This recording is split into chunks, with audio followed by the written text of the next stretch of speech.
Hey, welcome back. All right, so in this segment, we're going to be showing cleaning the base gasket off and putting the motor back together.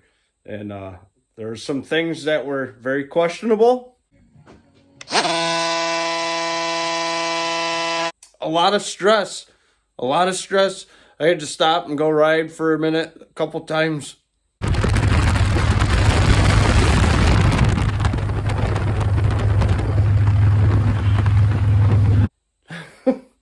Because it was definitely, there were some questionable things along the way. So let's see how this goes. So after hours of scraping and sanding and spraying or painting, I got one of the bottom or top heads cleaned up, the pistons cleaned up. I wish I would have started with this chem dip. I've seen some videos and it seemed like that works pretty good. I've been using some foam gasket remover too. I don't know, it does okay. But when it comes to this base gasket right here, this is an absolute nightmare. I wouldn't wish this on my worst enemy. This is a nightmare. And I've talked to some people and some very well-knowledge mechanics, and they said what I'm about to do, they highly do not recommend. So don't try this at home, but who knows? Maybe I'll be a pioneer or something. Probably not. Probably just going to mess this whole project up. But I don't care because the razor blade was getting me nowhere. And they're $600, I think, to replace. I swear I could take a 40-hour week doing this and still not get it. And I'd probably just ruin the heads at the same time. So I'm going to show you what I just started doing, and I went to get fresh pads. So let's see. Don't try this at home.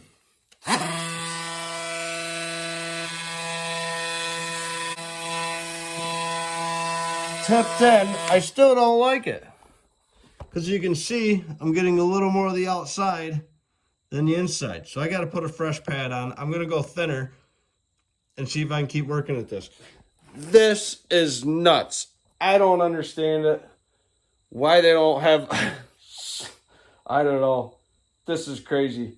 I literally spent a couple hours just trying to edge it as softly as I could after letting it soak in gasket remover, and I got nowheres. If anything, I was just causing more damage than what I'm doing right now.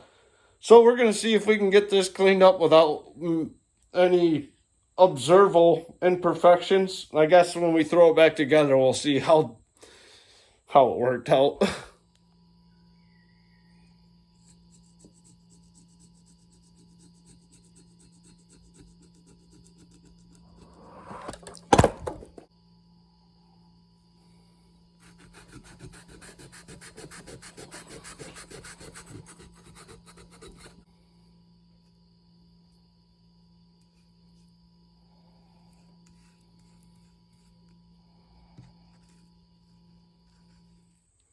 All right, got everything cleaned up best I can, I guess, on the bottom.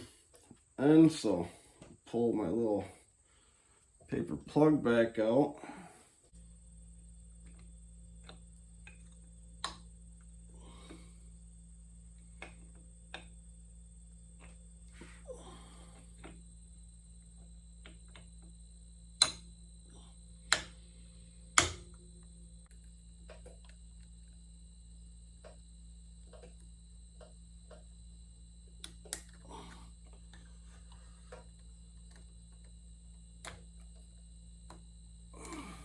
Oh, I didn't like how he marked that. Pull this freshly clean rag back out. There we go.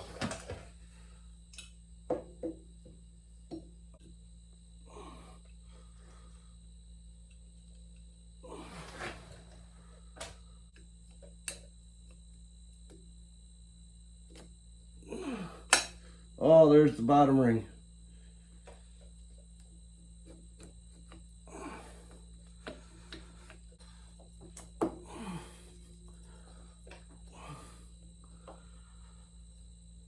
Oh. Oh. Ah. It's still just so scary.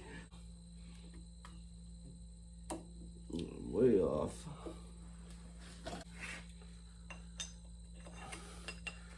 going back together.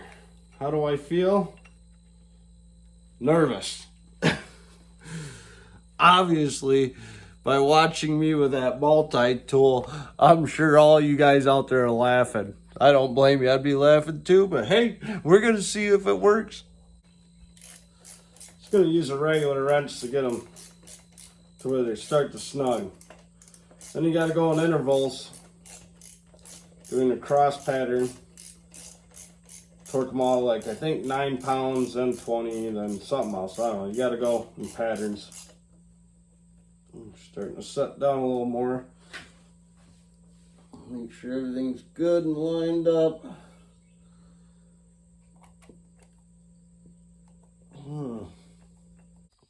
Alright, so got a little bit further.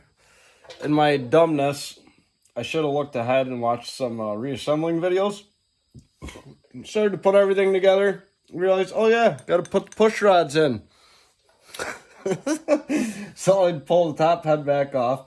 And then I realized too that I never lined up the rings for the piston. So I had to pull this bottom cylinder back off, line the rings up because you got to stagger the rings. There's 3 rings and the bottom one's like a 2-piece and you got to stagger those in like 4 ways. So like 2 and 2. And then line the top rings up staggered. So I pulled the head off, did that, which I'm glad I did because they were right in line. I knew I did that. And then I got everything back together. And boy, am I nervous. I'm not going to lie. But we're going to keep going. Throw this piston on next and slap that head in. And hopefully maybe tomorrow we can do a fire up. Oh, I'm scared.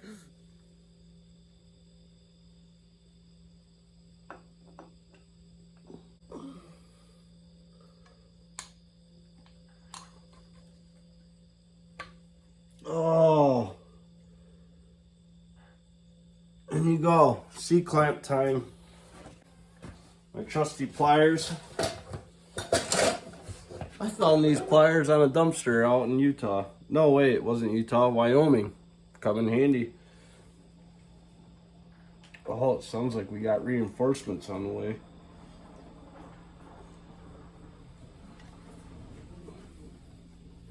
Easy. Alright. That ring's sliding. So here comes the next hard part. Here we go. There, that feels better.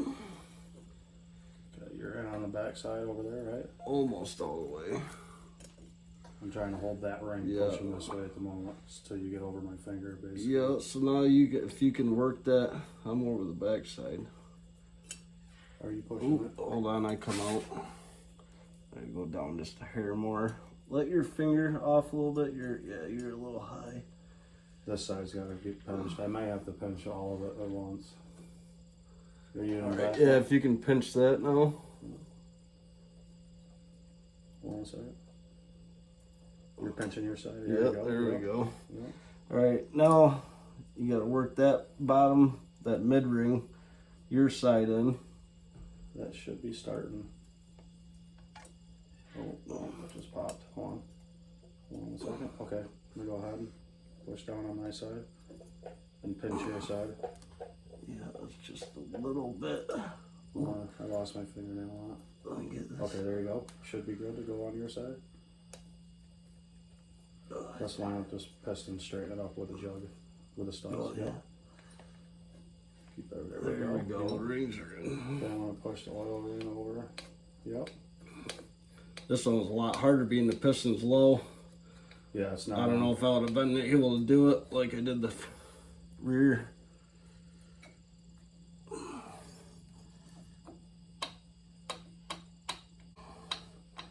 These are in line.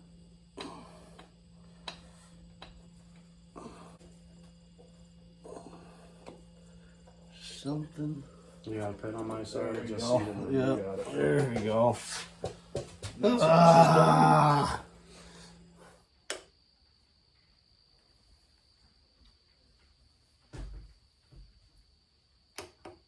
Slowly work our way around. Get our torque specs.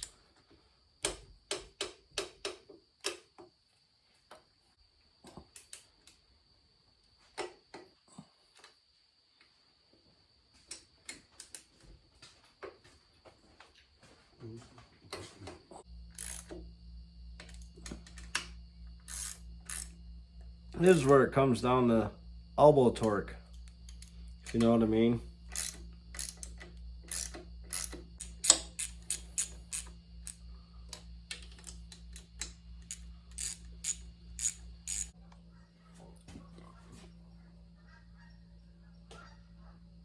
Oh, as the geese fly over, it's a sign of season change.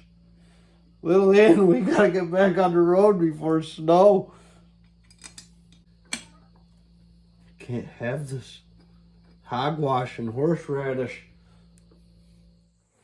All right, so she's coming together.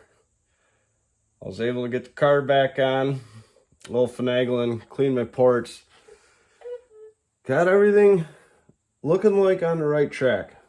I still got to throw the gas tank on. Yeah, got all the wires plugged back in, plug wires back on, everything. Gas tank, and then let her off the jack and throw the pipes on. Which I'm seeing I'm having a hard time getting the new gaskets to set up in there. So what I think I'm going to do is dab a little grease on the back side. Hopefully that'll just stick it in enough to when I get the pipes on. So see how this all goes. Then it's fire up time.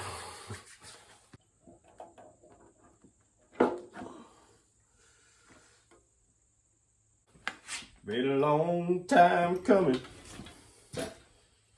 That's for sure.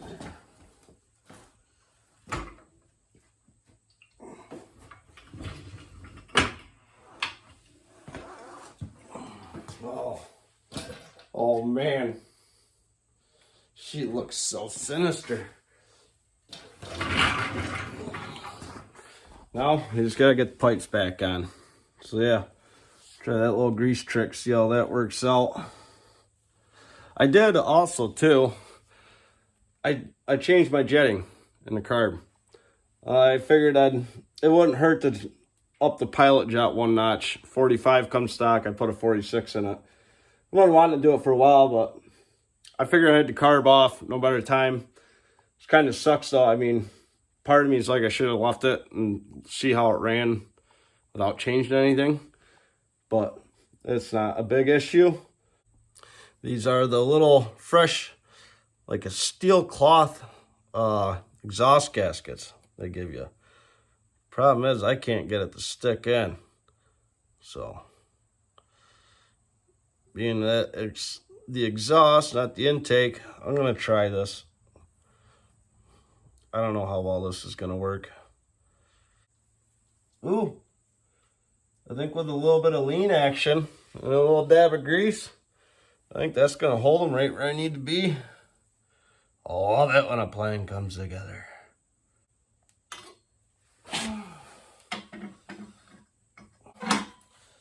All right, I'm gonna start that nut back on. So I got something to kind of hold me here. Oh yeah, I think that's gonna help. Just a little support. All right, got a nut started in my 1/2-inch socket. Work her in by hand.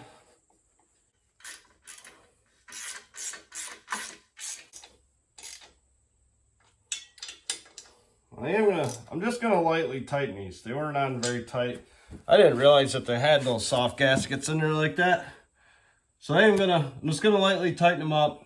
I'm gonna check the torque specs if there are any in the book. But I figure once they are warmed up, take it for a ride, I'll come back and just re-snug those just to make sure they're set good. I don't think there's something that, after seeing the gasket, I realize maybe they're not something that takes a lot of torque. The last thing you want to do is break one of your head studs or your exhaust studs. Got back brake again.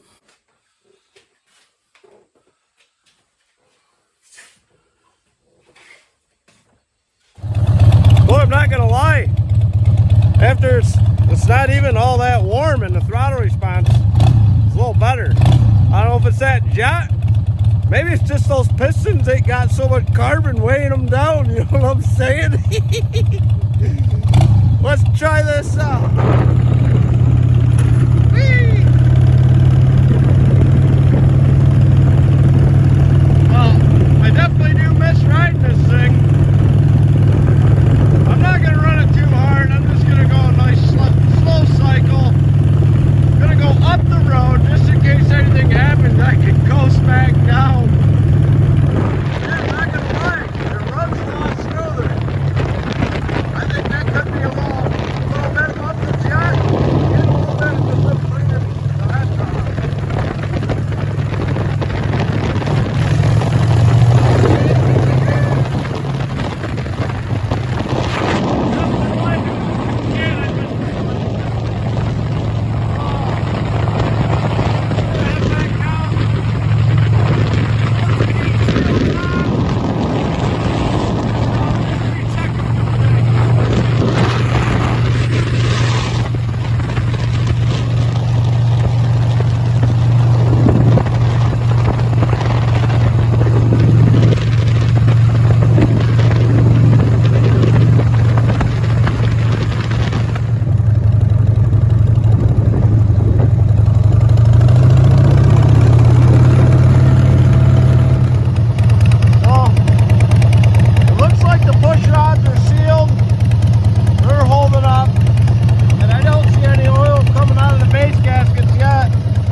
Really, I think time will tell with this project. I figured it'd fire up and everything worked smoothly, but as we put hundreds to thousands of miles on, we'll see. We'll see how well it works. Yeah, but I will say one thing. If you watched me with the multi-tool, taking that base gasket off, yeah, I don't suggest that. It is a very dumb thing to do, but it was pretty much my last option that I was going with. And if you look on YouTube, you will not find a video of anybody doing that. If you do, please comment to me and like share that, because I'd like to see it. But I feel like there's a reason why it's not out there, because maybe things like that happen. All right, folks, till next time on Road Dogging, I think we're going to have to go camping. I think that's what's going to happen. Not tonight. I've been putting off some work because this was driving me nuts. So I had some jobs I got to get finished for the end of the week, and then we're going camping. Ow!